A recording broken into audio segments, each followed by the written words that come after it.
Hi everyone. Time check 4:21 AM. So guys, natulog ra ko mga 2 hours kay nagdisturbo. Naisikig tawag. So ito na-disturbo akong sleep. So daghan kong buhaton karon.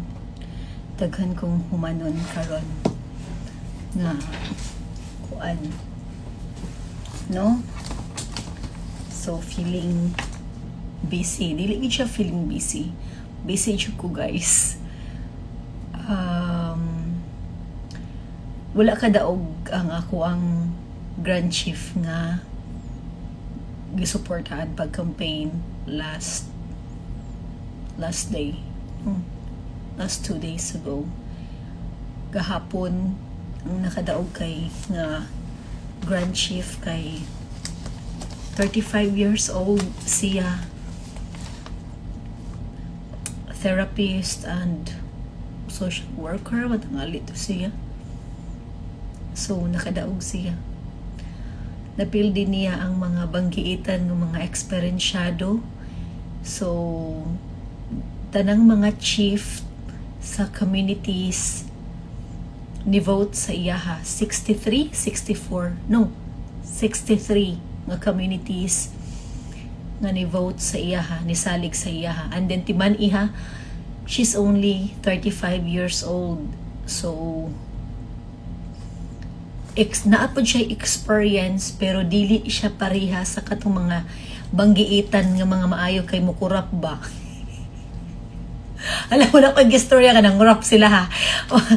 Mga banggiitan nga mga, man na, nga, the more ko do nga eksperensyado ka kay, dili pud kayo masyado, kanang, di pud kayo maayo.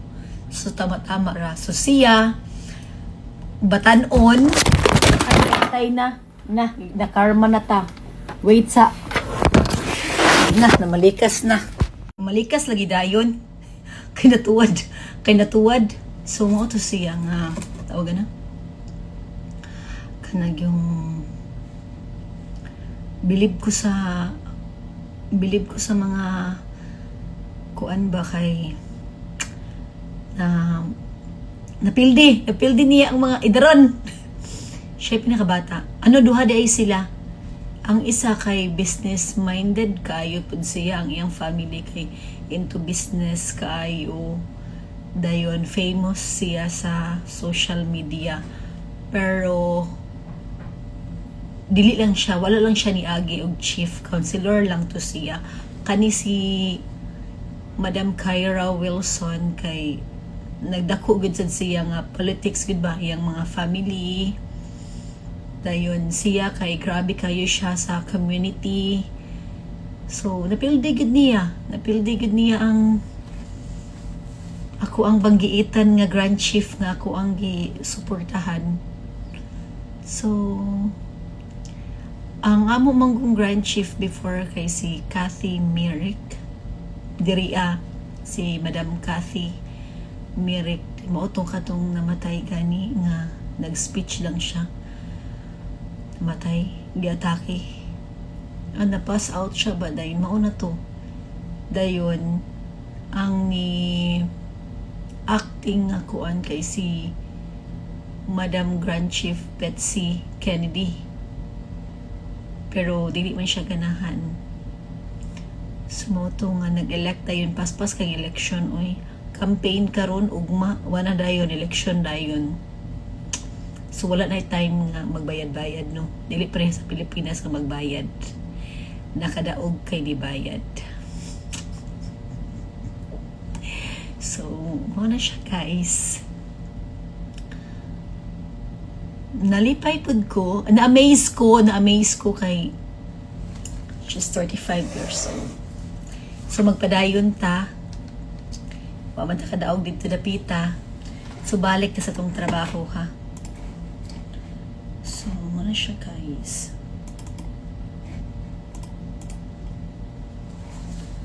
Motong nag pulo-pulo ko, nag blazer ko og kuan Di ba? Gwapa kay ko da.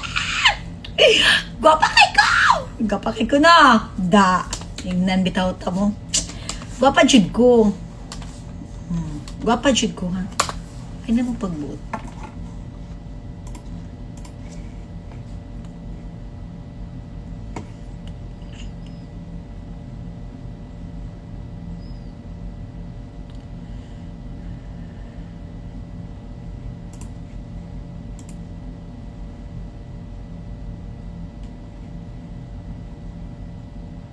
Kani po akong front desk no kay basta lang gid maka-check-in siya og tawo.